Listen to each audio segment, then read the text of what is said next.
Hey YouTube, Hello Bella here. Thought I would do a video for you guys since it's Sunday and I'm having a sort of lazy day.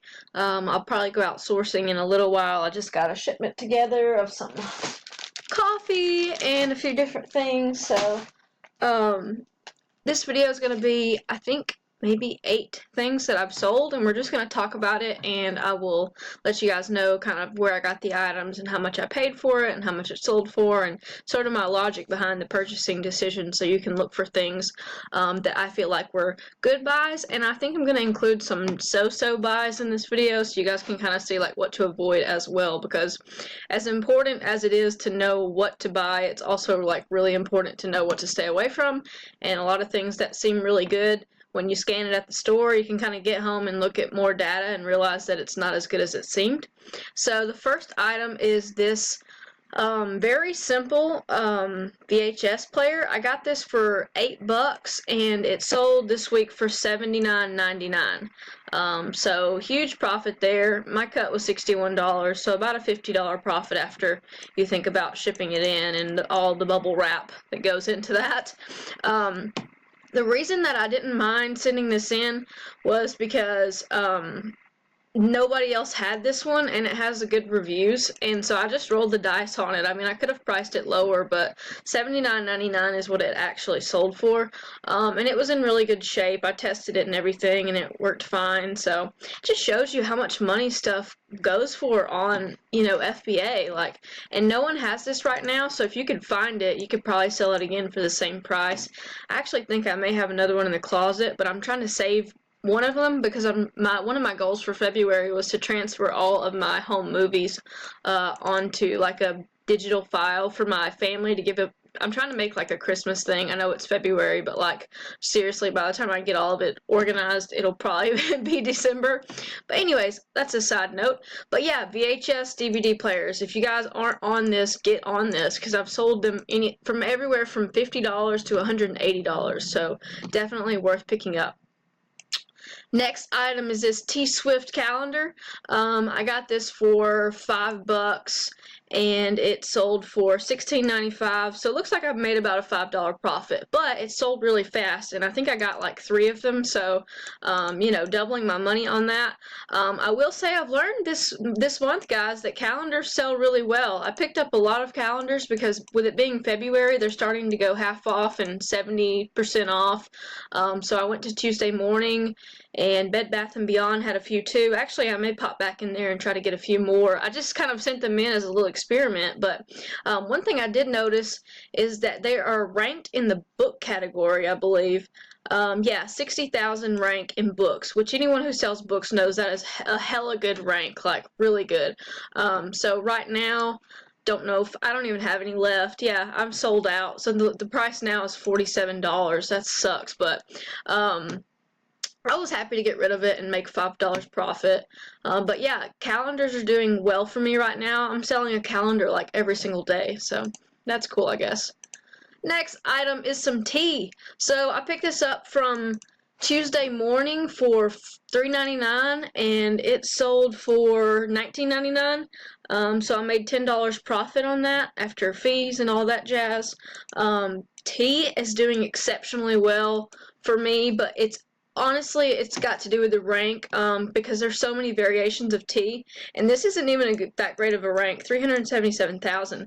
But let me tell you, I think that I'm the only one who has this in stock right now. Yeah, one seller. That'd be me. So the reason that I got this one is because it has good reviews and nobody had it in stock. So I picked up 2 of these and I thought, you know, I'm just going to price it at $19.99 and just sit on it for a little while because, you know, it's a decent profit margin. Worst case, I can mark it down to $14.99 and still make money.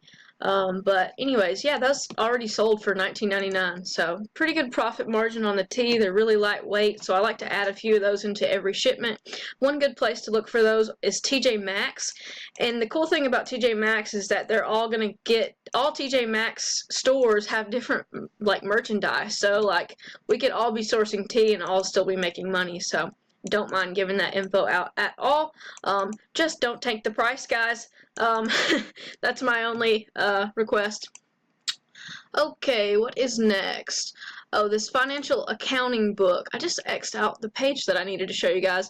But anyways, I remember this. It sold for $65. I paid $1 for it. So I believe my profit is around 50 bucks. It's something like outrageous. I probably should have sat on this for a little while longer, but let's check the prime price right now. Yeah, 61 to 65 to 66. So this may even be one that you want to go and look for somewhere else. If you were into online arbitrage, I would take this ISBN and go to eBay and go to some other sites and see if I could find this anywhere else. And then you could also set up a Keepa alert to let you know when the price drops on this listing for merchants, and then you can go ahead and source that from Amazon and then resell it back on Amazon. That's one thing that I like to do, is kind of keep a good list of those types of items going.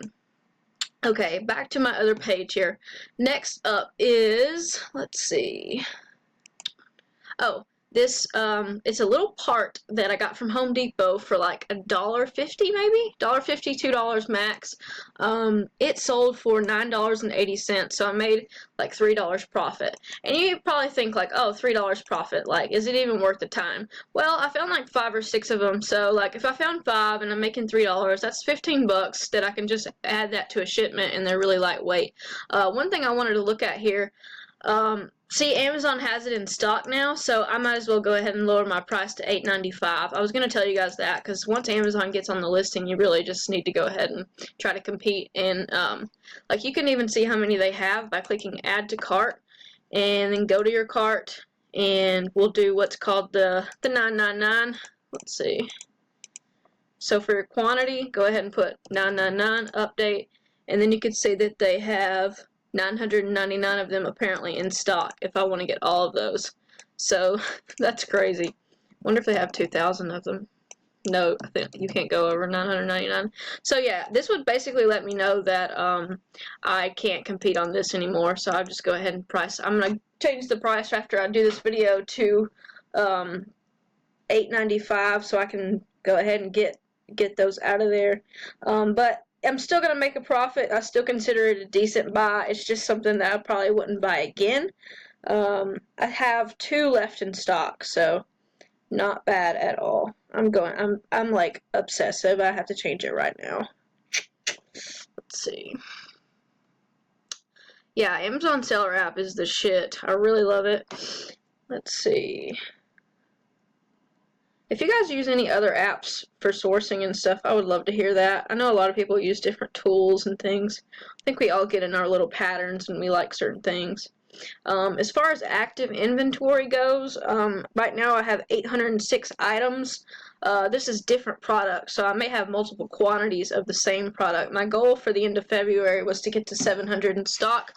I'm about to do like a major clean out of inventory, so I'm probably going to be discarding about 300 books probably soon. I just set it up for automatic removal because I have some things that I just need to get rid of. So, but yeah, no big deal. That's just part of it, and that's a big part of selling books, is kind of determining whether or not the fees are really worth it.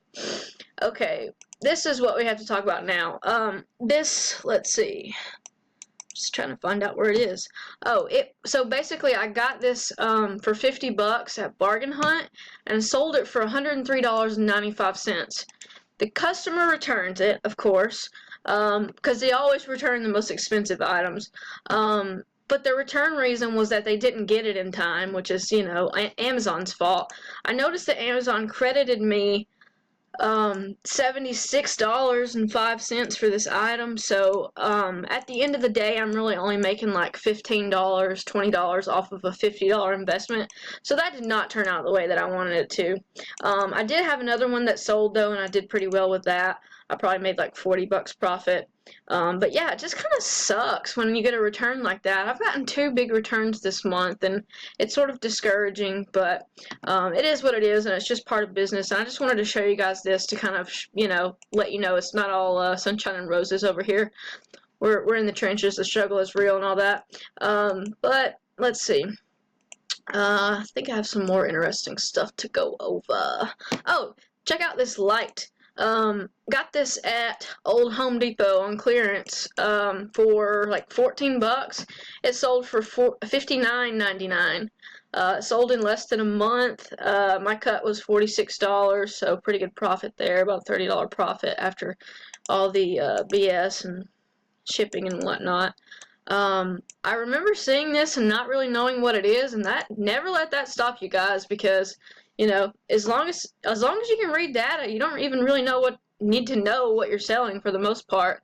The rank was 194,000 in tools and home improvement, or that's the rank right now. So yeah, it's a pretty good seller. It has a lot of reviews and whatnot, so that's a solid buy right there. I probably would have picked that up for $20 at least. I would have paid about $20 for it. But yeah, that is another retail arbitrage flip. I'm trying to get more RA in. I do some OA now. Actually, that's what's going out in this shipment is a mix of OA and RA. Not even a lot of books in the shipment. Actually, there's just one book. I drove all the way to Corinth, Mississippi yesterday to go to a Goodwill, and I didn't find shit. So I was pretty pissed off at that. I mean, it's just part of it. Sometimes you go out and you don't find anything, and I wasn't really in the greatest mood, so I just stopped on the side of the road and like got out and walked and found this cute little trail and went on that and try to clear my head a little bit. And I went and got sushi, so I guess it wasn't a total loss, but it's one of the things where you like, I don't know, it's kind of lame when you don't find anything. Let's see. Okay, last thing that I have to go over. I picked this up from the thrift store for $5. It sold for, let's see. Well, I'm trying to find it. I know it sold for $35 because I have 2 more of them. Actually, they were all new in the package, and that's something that I don't find that often. But at my thrift stores anyway, stuff that's new goes pretty quickly. But what this is just a book stand to put your books on. What I'm doing right now is trying to see if I have any left in stock. Yeah, Hella Bella books. So I have 2 in orange, and then I have 1 in, well, I don't have 1 in green anymore because it sold. I noticed that the buyer was from Mexico, but the shipping address was to Texas, so I thought that was kind of interesting.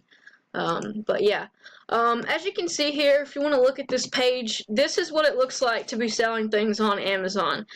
This total right here is the amount that I'm getting, and then we can subtract, say, the $46. We have to still subtract my cost of goods, and that's how we get our profit. So if you're new to FBA, this is something to consider. See, I sold this calendar for $16.75. I got $11.83. Still had to pay $5 for it. So at the end, the $11.83 minus the $5 is my total profit. And on these games, you can see where I sold it for $15.50. I only got to keep about $9. I believe I paid $3 for it. So I mean, still a good profit, but it's something to think about when you're outsourcing. You know, kind of, I have that 3 times rule. Make sure you can sell it for at least 3 times, you know, what you're paying for it, at least. And I kind of know in my head now kind of what prices I want to look for. With this tea that I sold for $14.99, my cut was $10.80, and I paid $3 for it. So that's a great return. That's a $6 return on a $3 investment. So that's really good. But yeah, guys, that's really all that I have for you in this video today. A little bit of RA, a little bit of OA, and a book thrown in there because, you know, books are always good to sell, always great bread and butter items. But hopefully this video was somewhat helpful to you. I'm going to get out there and probably hit up like TJ Maxx and maybe Lowe's or somewhere today just for the hell of it and get some steps in. I've been sitting in my computer chair for way too long. I designed a few shirts this morning for merch, and probably will read. I'm currently reading You Are a Badass at Making Money, and it's actually really inspirational, and I think I'm going to make a video about it because I just love the writer and how she is sort of motivating but also like kicking you in the tail a little bit. So yeah, but thanks for watching, guys. Have a great week and enjoy the rest of your February.